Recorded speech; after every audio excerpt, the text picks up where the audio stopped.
안녕하세요. 오늘도 사연살롱을 찾아주셔서 감사합니다. 한창 일에 빠져 살고 있는 30대 기혼 여성입니다. 제가 처음부터 일이 좋아서 일에 빠져 살았던 건 아니에요. 정신적으로 극한의 상황까지 몰리다 보니 어떻게든 살아야겠다는 생각을 하게 됐고, 그때 제 앞에 놓인 유일한 돌파구가 일이었을 뿐이니까요. 사실 일이라면 고등학생 시절부터 결혼 전까지 진저리 치게 해왔어요. 전생에 무슨 죄를 지은 건지 어디를 가나 일복이 터지는 스타일이었거든요. 거기에 갑자기 몰락한 저희 친정 살림도 한몫했고요. 저희 아빠는 사업을 하셨는데 수완도 좋으시고 배포도 크신 분이라 조그맣게 시작한 사업체는 제가 고등학교 5학년이 되던 무렵부터는 꽤 크게 성장을 했어요. 밖에서는 성공한 사업가로 집에서는 아내밖에 모르는 애처가셨죠. 아빠는 엄마를 데리고 맛집을 찾아다니는 걸 좋아하셨는데 특히 국도 곳곳에 위치한 숨겨진 맛집을 자주 찾곤 하셨어요. 엄마랑 두 분이 드라이브도 하고 맛있는 것도 먹고 오는 코스를 데이트로 즐기곤 하셨죠. 집에 오실 때는 늘 저랑 동생을 위한 호두과자를 사오시곤 하셔서 방과 후 식탁에 놓인 호두과자를 보면 아, 오늘도 엄마랑 아빠가 데이트를 하셨구나 하는 걸 알 수 있을 정도였죠. 아빠는 음식 솜씨가 좋은 엄마를 주변 사람들한테 자랑하는 걸 좋아하셨는데 그래서 저희 집에는 늘 아빠 손님들로 가득했어요. 밖에서 사람들을 만나도 되는데 굳이 집으로 부르셔서 엄마한테 음식을 차리게 하셨거든요. 엄마는 귀찮다고 마다할 수도 있는 그 일을 기꺼이 받아들이며 사셨어요. 남편이 자신이 만든 음식을 좋아해 준다는 거에 행복을 느끼셨던 것 같아요. 그렇게 저희 부모님은 금슬 좋던 부부였는데 제가 고등학교에 들어가고 얼마 안 돼서 사건이 터진 거예요. 아빠 밑에서 일하던 친구분이 몰래 회사 돈을 빼돌린 거였어요. 아빠는 격리과장을 맡고 있던 그 친구를 누구보다 믿었고 그렇다 보니 그 친구는 회사 돈을 쉽게 건드릴 수 있었던 거죠. 처음엔 도박 빚을 갚으려고 1,000만 원, 2,000만 원 빼서 쓰던 게 점점 액수가 늘어나서는 억 단위의 횡령이 시작되었어요. 빼서 쓴 돈을 만회하려고 또다시 도박을 하고 그러다 잃고 또 횡령을 하고 그런 상황이 반복되면서 가랑비에 옷 젖는다고 아빠가 그 사실을 알게 됐을 때는 회사는 더 이상 손 쓸 수 없는 지경까지 된 후였어요. 믿었던 친구의 배신에 광분한 아빠는 순식간에 혈압이 치솟아서 쓰러지셨고 손 한번 써보지 못한 채 그대로 세상을 떠나시고 말았어요. 아빠가 친구 때문에 세상을 등지셨다는 걸 까맣게 몰랐던 우리 식구는 아빠 장례식에 찾아와 대신 장례식 경비와 잡다한 경비 처리까지 도맡아 해주신 아저씨한테 무척이나 고마워했어요. 앞으로 살 길이 막막한 그 와중에도 엄마는 그 아저씨한테 수고 비용까지 챙겨주셨을 정도로요. 회사를 키워나가면서 직원 수도 많이 늘었던 탓에 회사를 정리하는 데 비용이 많이 나갔어요. 무엇보다 직원들 월급과 다는 아니어도 퇴직금의 일부 정도는 챙겨주어야 했으니까요. 거기에 하청업체 대금, 은행 대출금 등을 갚고 나니 추중엔 아무것도 남지 않더라고요. 당장 먹고 살 길이 없던 우리 식구는 살던 집을 정리해 작은 빌라로 이사를 했고 남은 돈으로 반찬 가게를 차렸어요. 중학교와 고등학교에 다니는 두 딸을 키워야 했기에 엄마는 용기를 낼 수밖에 없었죠. 음식을 만드는 건 자신이 있었지만 장사라는 게 음식 솜씨만으로 할 수 있는 게 아니잖아요. 단가 계산도 해야 하고 포장이며 대중적인 입맛도 고려해야 하니까요. 처음 가게를 시작하고 한동안은 손님이 없는 날이 더 많았어요. 기껏 만든 반찬은 집에서 처리하거나 멀쩡한 음식들은 가게 주변 분들과 이웃 주민들한테 나눠주기도 했어요. 그렇게 하다 보면 반찬 맛을 보고 저희 가게를 찾아와 주지 않을까 해서였죠. 그런데 하루는 건물주 아주머니가 가게로 찾아왔더라고요. 이봐요, 장사는 그렇게 하는 게 아니야. 공짜로 주변에 퍼주면 그 사람들이 돈 주고 사 먹겠어? 가만히 있어도 공짜로 주는데. 차라리 남는 반찬은 푸드뱅크 같은 곳에 보내서 어려운 사람들한테 주라고 해요. 괜히 고생해서 남존일 시키지 말고. 처음엔 설마 사람들이 야박하게 그러겠냐 했는데 아주머니 말이 틀린 게 아니었더라고요. 매번 주변에 나눠주려니 포장 용기도 나가고 해서 이럴 바엔 차라리 푸드뱅크에 음식을 보내는 게 낫겠다 싶어 그렇게 했더니 신기하게도 그때부터 주변 사람들이 가게를 찾기 시작한 거예요. 공짜로 안 주니까 돈을 주고 사 먹게 된 거였죠. 손님이 늘어서 반갑기는 했지만 사람들 심보가 참 그렇더라고요. 손님이 조금 늘었다고는 해도 가게 월세를 내기도 빠듯한 매상이라서 엄마는 걱정이 이만저만이 아니었어요. 그런데 하필 그 무렵 생각지도 않았던 일이 생긴 거예요. 하루는 아빠 친구분 아내가 가게로 찾아왔더라고요. 주말이라 저랑 여동생도 엄마 가게에 나가 있었는데 낯익은 아줌마가 가게로 들어왔어요. 아빠 회사에서 공금 횡령을 한 그 사람의 아내였죠. 엄마는 그 아줌마를 보자 반갑게 맞으며 장례식 때 부군한테 많은 도움을 받았다고 인사를 했어요. 그랬더니 그 아줌마가 대뜸 저희 엄마 뺨을 치지 뭐예요? 뭐? 도움을 받아? 야 이년아, 남의 남편 꿰어서 바람난 년이 본처한테 그게 할 말이냐? 내 남편 어딨어? 니 년이 빼돌린 내 남편 어딨냐고! 다짜고짜 자기 남편을 내놓으라는 말에 엄마도 저희 자매도 황당하기만 했어요.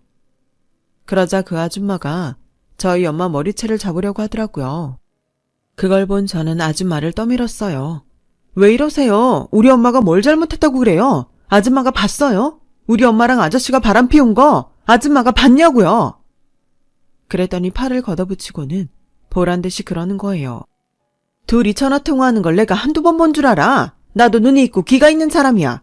내 남편이 니년이랑 통화할 때 얼굴이 어땠는지 알아? 아주 귀까지 빨개져선 좋아 어쩔 줄 모르더라. 얼마나 좋아 죽겠으면 그러겠냐고 그 목석 같은 인간이! 그러자 참고 있던 엄마가 한마디 했어요. 그래서 그게 나랑 무슨 상관인데요?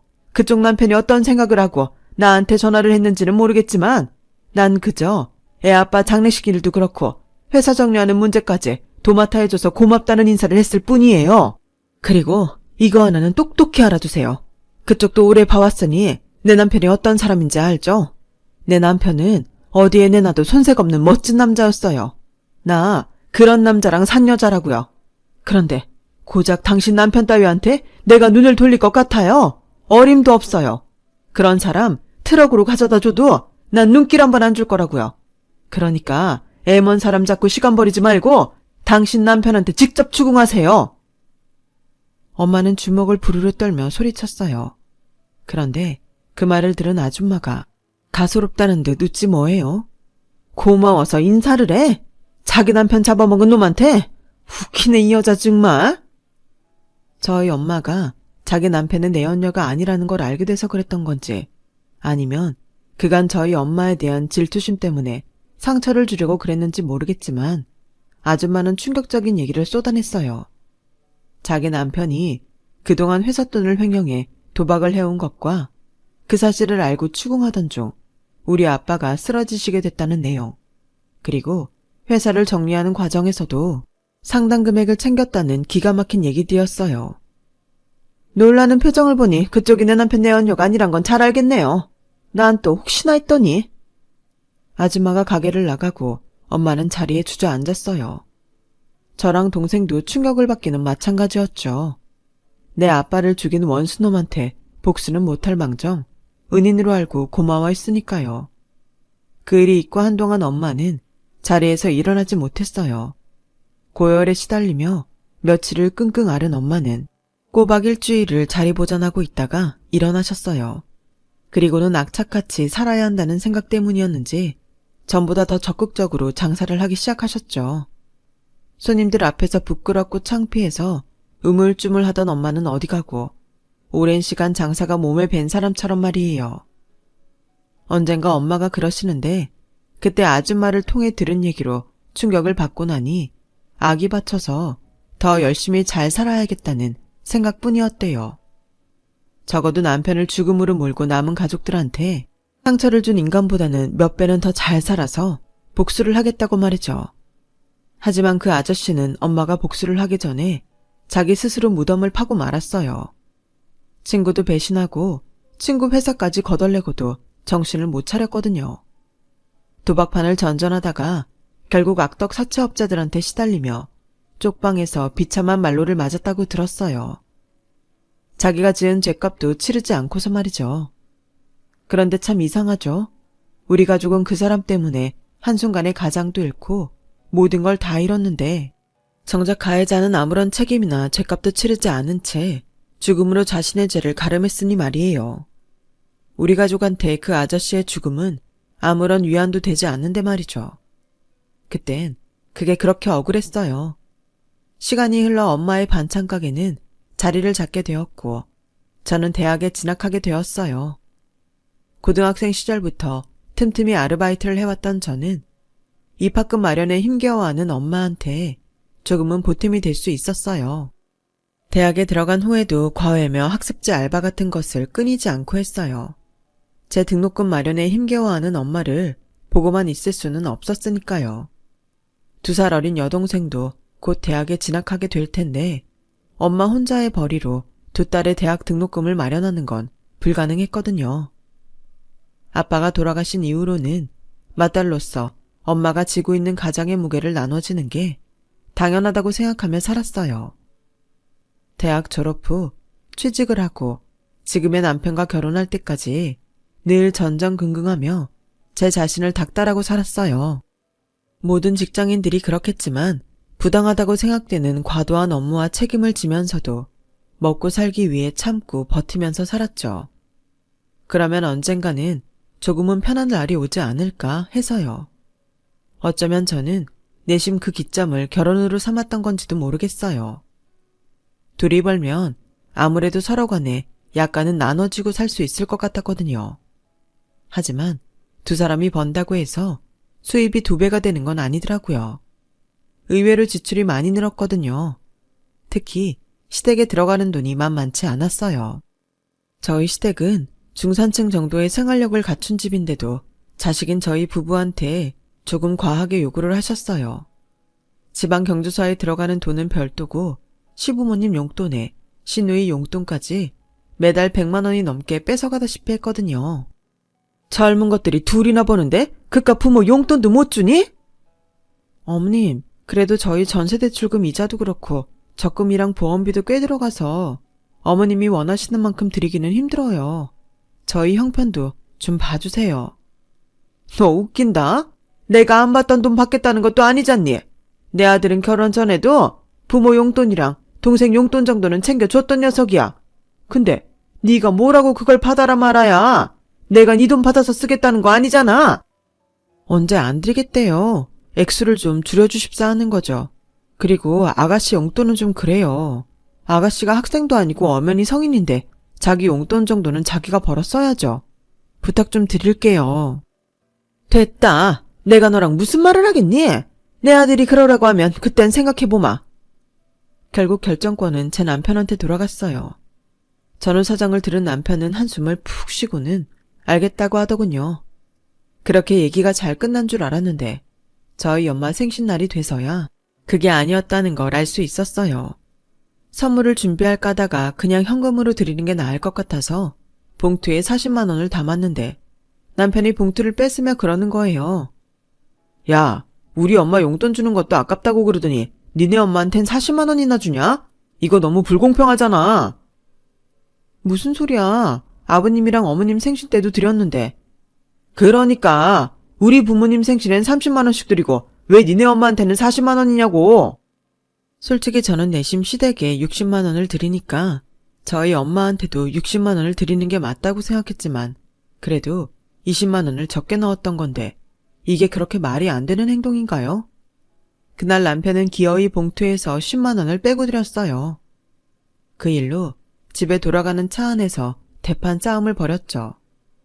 결혼 전에는 몰랐는데 자기 집 일은 뭐든 당연하게 받아들이고 저희 집 일은 특별하게 생각해서 주는 것처럼 생색을 내는 게 꼴보기 싫더라고요. 자기는 우리 집에서 사위 대접 받아가며 철철이 보약까지 얻어먹으면서 말이죠. 저는요, 결혼해서 지금까지 시부모님한테 떡볶이 한 그릇 얻어먹은 적이 없어요. 시부모님을 모시고 밖에 나가면 을의 계산은 저한테 넘기셨거든요. 그건 시누이도 마찬가지였어요. 반면에 저희 친정엄마랑 동생은 혹여 제가 돈을 쓸까봐 저 몰래 먼저 계산을 하곤 해서 제 마음이 더 아프더라고요. 똑같이 배 아파 낳은 자식인데 사위와 며느리가 다른 대접을 받고 살아야 한다는 게 납득도 안 되고 생각할수록 화가 났어요. 그런데 사소한 감정 대립이 이어지는 가운데 제게 안 좋은 일이 생기고 만 거예요. 회사에서 정리해고 대상자에 오른 거죠. 제 연차가 딱 자르기 좋은 연차였거든요. 거기다 결혼까지 해서 회사에서는 이런저런 이유를 가져다 붙이기도 편했고요. 저는 어떻게든 회사에 붙어 있어 보려고 했지만 괜히 자존심만 상하고 결국 회사를 나올 수밖에 없었어요. 퇴직금에 위로금까지 얹어서 받은 돈은 통장에 넣어두고 재취업 자리를 찾고 있던 중이었어요. 하루는 아버님이 전화를 하셨더라고요. 아가, 너 회사 그만뒀다는 얘기 들었다. 그래서 말인데 네가 시할머니 간병 좀 맡아줬으면 한다. 요양병원에 들어가시기 전까지만 돌봐드리면 되니까 그리 오래 걸리지는 않을 거야. 제가 간병을요? 자신이 없는데요. 그깟게 자신이 필요할 일이더냐. 식사 챙겨드리고 말벗 좀 해드리면 그만인데. 게다가 아직은 치매가 심하지 않으셔서 힘들 일은 없을 거다. 회사를 그만두자마자 기다렸다는 듯이 제게 시할머니 간병을 맡기시는데 솔직히 하기 싫었어요. 그래서 일단 남편하고 상의하고 연락드리겠다고 말씀드렸죠. 퇴근 후 돌아온 남편한테 통화 내용을 전하곤 솔직하게 하기 싫다고 말했어요. 그랬더니 뭐라는 줄 아세요? 그럼 너 집에서 뭐 할 건데? TV 보고 자빠져 자겠다는 거야? 아니 무슨 말을 그렇게 해. 자빠져 자다니. 재취업 준비해야지. 당신이 내가 노는 걸 보고 가만히 있을 사람도 아니잖아. 안 그래? 그래, 그건 잘 생각했어. 그런데 그러는 김에 할머니 좀 돌봐드리면 그게 더 생산적인 거 아니야? 요즘 같은 때 재취업이 쉬운 것도 아니고 솔직히 경력자 치고 네 스펙이 그리 좋은 것도 아니잖아. 막말로 니네 회사에서 1차로 정리된 거 보면 네 실력 알만한 거 아니냐? 나 같으면 너 필요하단 곳에서 생색내고 일하겠다. 그러니까 우리 아빠한테 할머니 간병하겠다고 전화 드려. 강요하는 건 아니고 나라면 그렇게 하겠다 이거지. 강요는 아니라면서 사람을 깎아내리는 건 뭐래요? 속에서는 천불이 났지만 이대로 집에서 놀고 먹었다간 남편 등살에 숨도 제대로 못 쉴 것 같아서 일단 하기로 했어요.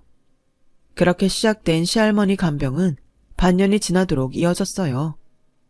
요양병원을 알아보고 있으니 금방 끝날 거라던 아버님 말씀과 달리 끝날 기미는 좀처럼 보이지 않았어요. 그런데 알고 보니까 시할머니의 치매 증상이 그리 심하지 않아서 국가보조를 받으며 요양병원에 들어가기 힘들다고 하더라고요. 사설기관에 보내드리면 되는데 그건 또 돈이 많이 드니까 시댁에서 안 하려고 하셨고요. 그런데 이게 참 사람 미치고 팔딱 뛰게 하는 게 저희 시할머니는 제 앞에서는 정말 치매 정도가 심하신데 조사원 앞에서는 너무도 또랑또랑하게 행동하신다는 거예요. 제가 아무리 평소엔 이러시지 않는다고 말씀드려도 조사원은 그 말을 들어주지 않더라고요. 마치 제가 시할머니 돌봐드리기 싫어서 거짓말하는 것처럼 말이죠. 하루에도 똥기저귀를 몇 번이나 갈아드리고 목욕도 수시로 시켜드려야 하는데도 누구 하나 수고한다는 말 한마디 없었어요. 거기다 웃긴 건 저희 시아버지가 맞이도 아니라는 거예요. 5남매 중에 막내시거든요. 위로 형님이 2분이나 계시고 누나도 2분이나 계신데 아무도 자기 엄마 집에 코빼기도 안 보이더라니까요. 하루는 육체적으로도 정신적으로도 너무 힘들어서 남편한테 하소연을 했더니 대뜸 그러더라고요. 너 그거라도 안 하면 뭐 하려고 그러냐? 너 필요하다는 데 있을 때 그냥 눌러 앉아. 능력도 없으면서 편한 일만 찾지 말고. 이러니까 다들 MZ세대들은 다 편한 일만 하려 든다는 말이 나오는 거야. 사람이 말을 해도 꼭 날선 말들만 한다니까요. 그러던 어느 날이었어요. 큰아버님 내외가 시할머님 댁에 들리셨더라고요. 근처에 결혼식이 있어서 들리셨다면서 돌아가실 때 제게 용돈 봉투를 주셨어요. 준우 색시가 고생이 많구나. 이건 매달 주는 수고비랑은 별도로 주는 용돈이니까 옷도 한 벌 사입고 용돈 해라. 순간 귀를 의심했어요. 지금 매달 주시는 수고비라고 하셨어요? 저 지금까지 1,000원짜리 한 장 받은 게 없는데요. 그 말에 큰아버님 내외는 깜짝 놀라셨어요. 특히 큰어머님은 눈썹을 파르르 떠시며 그러셨죠. 무슨 소리야? 형제들이 매달 모아서 야간 간병인이랑 준우 엄마한테 각각 200만 원씩이나 보내고 있는데 안 받았다니. 그럼 지금까지 그 돈은 누가 받았다는 거야? 저도 그게 궁금했답니다. 준 사람은 있는데 받은 사람은 없다면 누가 그 돈을 가져갔을까요? 답은 뻔하죠. 중간에서 계좌로 송금받은 사람, 바로 저희 시어머니였어요. 큰어머니까지 나서서 일이 커지자 시어머니는 당신이 모아두었다가 목돈 만들어 주려고 했다는 그 말을 들은 큰아버지가 호통을 치시면서 그게 말이 되는 소립니까? 당사자도 모르게 그걸 왜 재수 씨가 결정을 해요? 더 들을 것도 없습니다. 당장 돌려주세요. 안 그래도 젊은 애한테 어머님 맡기는 것도 미안한데 돈 한 푼 안 주고 우리 체면까지 깎아먹어요. 나 원참. 결국 시어머니는 그 돈을 돌려주셨어요. 시어머니 행동에 진저리가 쳐질 만큼 화가 났지만 한 번에 목돈으로 1,400만 원이나 받고 보니 화가 좀 가라앉긴 하더라고요. 역시 치료 중에 최고의 치료는 금융치료다 싶었어요. 그런데 그날 밤 남편이 평소랑 달리 사근사근하게 와인이라도 한잔 하자고 부르더라고요. 자기 엄마가 한 짓 때문에 미안해서 그러나 하고 일단 사과는 받아주자 싶었죠. 그런데 뭐라는 줄 아세요? 우리 TV 바꿀까? 한 75인치 정도 되면 축구 볼 때도 훨씬 생동감 있을 것 같은데. 자기야, 우리 TV 바꾸자. 응? 사과는커녕 지 갖고 싶은 TV를 사달라고 밑밥을 까는 거였어요. 나한테 사과는 못할 망정 뭐가 어쩌고 어째? 당신네 집 식구들은 참 대단하다. 어머님은 며느리 품삯 떼먹고 아들은 그 돈 뜯어먹으려 들다니. 한 10년쯤 지나면 내 살이 하나도 안 남겠네. 이쪽 저쪽에서 다 뜯어먹혀서. 당신이 이러고도 내 남편이야? 야, 막말로 그동안 너 회사 잘리고 나서 생활비 한 번이라도 냈냐? 그동안 내 돈으로 살았잖아. 그랬으면 지금 그 돈이 다 네 거라고 하면 안 되지. 거기엔 내 지분도 있는 거라고. 지분? 나 그동안 자기 할머니 간병하면서도 집안 살림 다 했어. 당신은 쓰레기 한 번 안 내다 버렸잖아. 집에서 노는 나보고 하라고. 그래놓고 무슨 지분? 그렇게 따지면 나한테 가사도우미 급여라도 쳐줘. 그럼 내가 거기서 생활비 떼어줄 테니까. 누가 가사도우미 필요하대. 애초에 네가 능력이 없어서 회사에서 잘린 게 원인 아냐. 원인 제공자가 처리할 일을 왜 나한테 떠밀어? 당신 말 다 했어? 결국 그날 술자리는 달달한 스파클링 와인으로 시작해서 끝은 서슬퍼런 욕설을 주고받으며 끝이 났어요. 남편은 끝까지 능력도 안 되는 게 유세 떤다며 제 가슴에 비수를 꽂았고 그날을 기점으로 저는 이대로 살 수 없다는 생각을 했어요. 하지만 이렇게 비참한 상태로 끝을 낼 수는 없겠더라고요.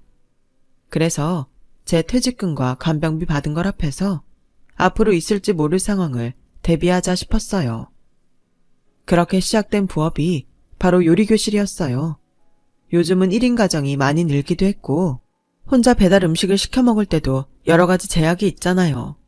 적정 금액 이상 주문해야 한다거나 배달료가 음식값만큼 나간다거나 하는 문제들요. 그래서 직장인들이 쉽게 접할 수 있도록 퇴근길에 저희 가게에 들러서 주방에서 함께 요리를 해서 집에 갈 때 싸갈 수 있게 했어요. 그렇게 만든 반찬으로 그날 저녁도 해결하고 며칠째 반찬도 해결이 되다 보니 생각보다 호응이 좋았어요. 특히 칸막이가 없는 좁은 원룸에 사는 사람들은 음식을 하면 온 집안에 음식 냄새가 나서 집에서 요리를 잘 안 하게 돼서 그런지 밖에서 음식을 만들어 간다는 거에 큰 매력을 느끼더라고요. 게다가 시간대가 직장인들에 맞춰서 늦게 시작되니까 더더욱 좋아했고요. 엄마는 엄마대로 주방이 비는 시간에 주방을 사용하게 하고 사용료까지 받으니 좋아하셨어요. 더불어 수강생들이 엄마 반찬가게 매상도 올려주니 좋아하셨고요. 처음에는 소규모로 매일 한 클래스만 운영하다가 온라인 신청자가 늘어서 스튜디오를 내게 되었어요. 엄마의 레시피를 가지고 만든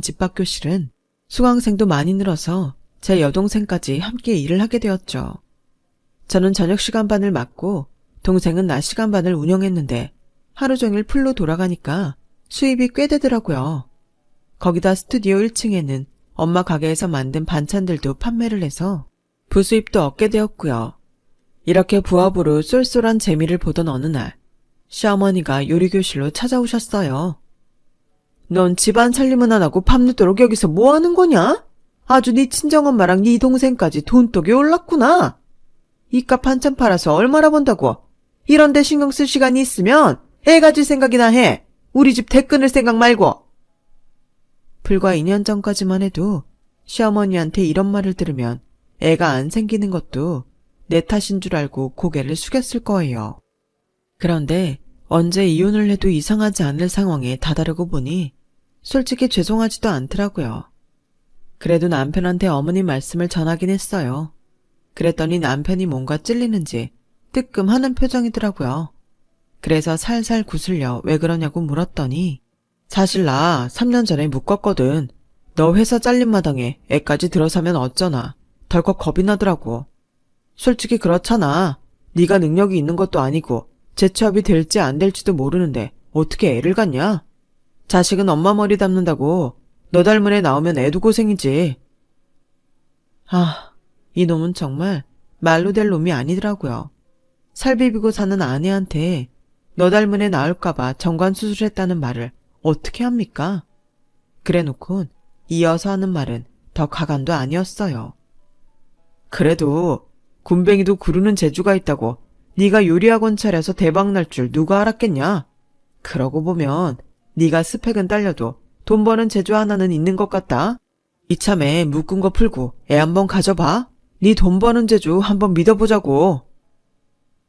이게 가만히 있으니까 날 가만히로 보나? 보자 하니까 날 보자기로 보나? 뚫린 입이라고 잘도 짓거린다. 그래, 무능한 와이프 닮은 애 낳을까봐 겁나서 정관 수술까지 받았다. 그것도 3년 전에. 그래놓고 지금까지 입도 뻥긋 안 하고 네 엄마한테 날 욕바지로 썼냐? 뭐 이런 개놈 자식이 있어. 그래놓고 뭐? 돈 버는 재주라도 있으니까 이제서야 애를 갖자고? 미쳤냐? 너 같은 쓰레기 애를 갖게? 정신 차려. 너 툭 하면 능력이 어쩌고 떠드는데 내가 보기엔 너도 그리 유능하지 않아. 유능한 놈이었으면 네가 진작 승진하고 승승장구했겠지. 너 마지막 승진한 게 언제냐? 우리 결혼한 이듬해였어. 근데 너 아직도 그대로잖아. 네 동기들은 다들 올라가는데 너는 그 자리 뭉개고 있는 주제에 네가 내 능력을 지적할 처지냐고. 내가 예언 하나 해줄까? 너 3년 안에 짐 싸서 회사에서 나오게 될걸?